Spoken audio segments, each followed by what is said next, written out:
The color pie is not set in stone. Throughout the years of Magic design, the 5 different colors have drifted between different core capabilities. In the early days, black had artifact removal and blue got direct damage.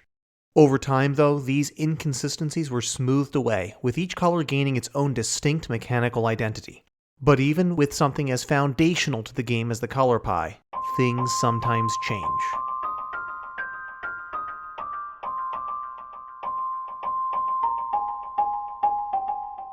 Hello and welcome to another episode of Gemstone Mine. I'm John, and today we're focusing on a recent article from the main Wizards website from Mark Rosewater, the Mechanical Color Pie 2021. The color pie is a term used by Wizards R&D to describe the way they divide up the unique effects which cards have in a game of Magic between each of the 5 different colors. The decisions are meant to be both flavorful and relevant mechanically. Black, for example, the color most closely tied to the Force of Death, is great at answering creatures, but rather poor at answering artifacts, which are lifeless and thus beyond the Forces of Death to manipulate. Mechanically, the goal behind the color pie is to make sure that no one color can do everything, a prospect which some players will question given some of the recent design choices in colors like green and blue, but it is also meant to make sure that each color has its own distinct personality and relevance to deck building and gameplay. We're going to focus on one of the colors which has historically been on the low end of power in the Commander format, white, and we're going to look at what sorts of changes we might expect from the recent changes to the mechanical color pie and how these might play out in our format. Before we look at the changes to the color pie, we should first briefly review what weaknesses white faces in the format of Commander. First, white lacks access to consistent ramp. We all know that green is the king of ramp, with dorks and land-based ramp. But red has also recently become the color of rituals and treasure, a temporary form of ramp which can make the color very explosive in gameplay. Black has access to mana doublers, which usually care particularly about swamps, but also has access to a few of the older rituals. And to be fair, blue has very few means of pure ramp, with most colors in red, black, blue, and white relying heavily on artifacts for mana ramp. Second, white lacks access to consistent forms of card advantage. Blue and black are arguably the kings of card advantage, with black paying life to get cards at a discount or sacrificing creatures to do the same, while blue tends to get the best rates for repeatable forms of card draw. Green typically gets card advantage engines which are predicated on having access to creatures or casting creature spells, while red has gained a form of impulsive draw, which allows them to get access to small numbers of cards which are kind of in the use it or lose it style of effects, where the card has to be used before the end of this turn or the next turn. Third, one of white's arguable strengths, removal, has been on the wane for years now. Black has received more access to exile target creature forms of answers recently, more so than white has, as while it has been the color best at answering creatures, it has also taken a lot of wrath effects for itself.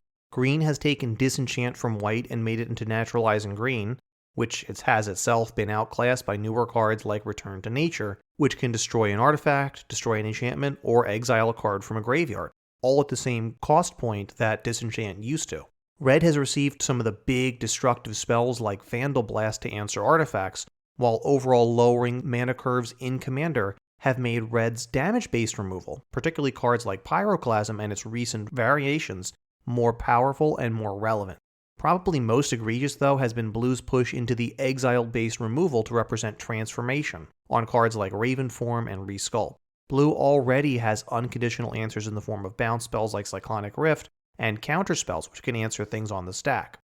Finally, white's share of tutors, apart from Enlightened Tutor, has trended towards only getting auras and equipment, a niche generally used only in aggressive types of decks, which serves to further limit the strategies which the color has access to and is able to play out on a regular basis. So, let's see how this update to the color pie may address some of these issues. Our first change is how card draw is seen across the color pie, and I'm going to quote this from the article directly. Blue gets the best cantrip spells, white gets the best cantrip on smaller creatures, and green gets the best cantrip on larger creatures. While white is still tertiary at card drawing, we have added some new abilities for white to draw cards. The big limitation is that white tends to draw cards over time rather than all at once, so it has a once per turn limit on card drawing, where multiplayer does allow white on occasion to draw multiple cards tied to how many opponents a player has. The once per turn sort of draw is something that we saw on Esper Sentinel, an effect which we predicted based on the shift of Crom's text onto white cards, like Mangara the Diplomat. See our episode on why Crom is the future of mono white for more details on this. We noted there that even triggering only once per turn, more cards like Esper Sentinel can be a potentially strong source of pure white card advantage. The next change is how black remains primary in destroying target creature, while white is going to be primary in destroying target creature with power 3 or greater. Now this is actually a pretty relevant shift in text, as out of the top 20 commanders over the past 2 years, white's removal can now reliably hit 75% of them.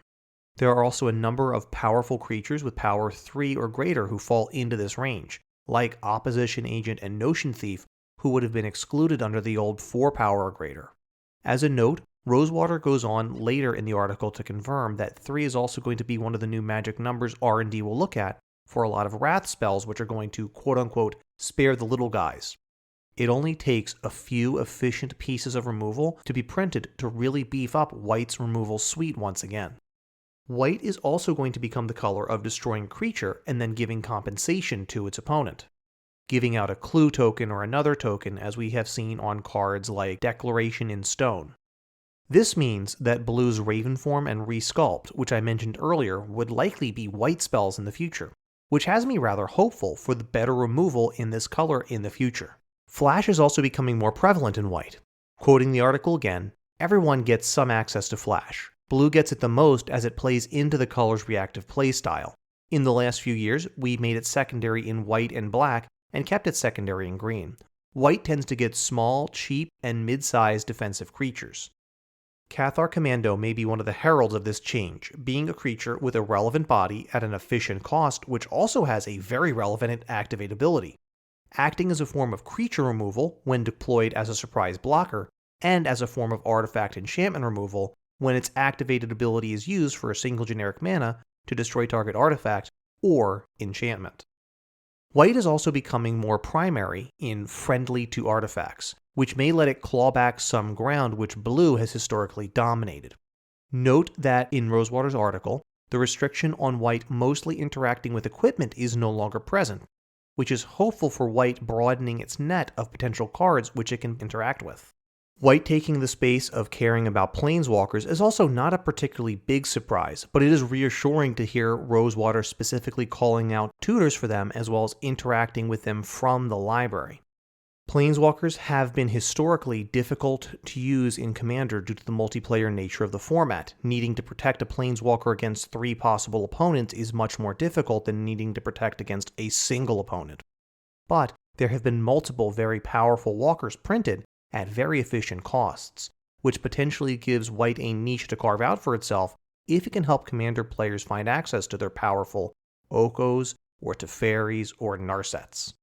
Friendly to legendary permanents again is not probably a big surprise to a lot of people, as this has been something we saw printed as early as Eldritch Moon. But cards like Search for Glory represent more chances for White to take advantage of pushes in a recent design to include a torrent of new legendary creatures in each set. White potentially becomes second only to green in terms of creature tutoring, and could potentially become a potent part of different strategies with some efficiently costed creature tutors, particularly if we see more and more relevant legendary creatures printed. Next, friendly to low mana value cards is absolutely a powerful thing to see.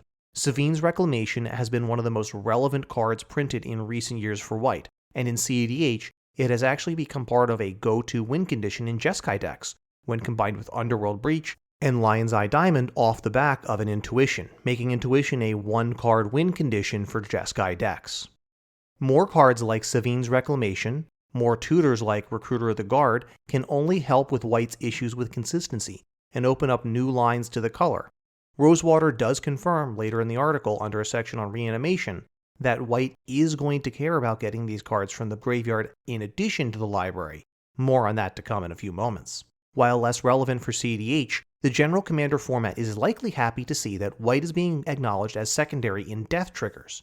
While it's frustrating to see Gaining Life listed as one of the payoffs, both creating tokens and putting a card into your hand instead of the graveyard are both excellent triggers to see, the latter of which has been more associated with Orzhov, such as on Athreos God of Passage. With how many creatures tend to die in a game of Commander, This is an area where white can really potentially gain ground. Our final selection of changes to the color pie are all going to revolve around the graveyard. We see that white is now primary in reanimation, which is usually for smaller creatures, but, and I quote, "We've been starting to let white bring back larger creatures on occasion." White is also now the one color which can reanimate any permanent type, with target permanent on reanimation spells, while specifically calling out target artifact, target enchantment, or target planeswalker as the particular card types that white is specifically friendly to. As anyone who's played a graveyard deck can tell you, there's a lot of value to be gained from reanimation, and white moving into the space is a form of card advantage which white can use to make some big improvements to itself in areas it has been sorely lacking in the past. Rosewater does go on to say that raise dead type effects for artifacts, taking an artifact from the graveyard back to your hand, is now going to be a white thing, not a blue thing. Another potential space for limited card advantage for white to take advantage of. Interestingly, absent from both this article and the 2017 article are Marsh Rosewater's musings on stacks effects, which white has had significantly more access to recently, with cards like Drannith Magistrate, Archon of Emeria, and Strict Proctor all being quite relevant stacks pieces printed in recent years. I expect that this will be something we will continue to see in small but relevant printings throughout the years, often being printed as one of the rare marquee creatures for white in a particular set. But I'm a little bit lamenting that this was not included as part of Rosewater's discussion this year. So it looks like there's hope for white in these color pie changes. And with some of the recent cards being printed, well, white may actually finally be getting the treatment that red has received over the past few years, turning it from one of the weaker colors in the format into one to be considered among the best, depending on what strategy you're looking at. What do you think? What are some of your favorite cards for white which have been printed in the last few years? What are some types of cards you want to see white gain access to? What are some effects you want to be in your white deck in the future? Leave us a comment on YouTube, where we are Gemstone Mine Podcast. Add us on Twitter, where we are at GemstoneMineMTG, or send us an email, where we are gemstoneminepodcast@gmail.com. Until next time, I'm John, and this is Gemstone Mine.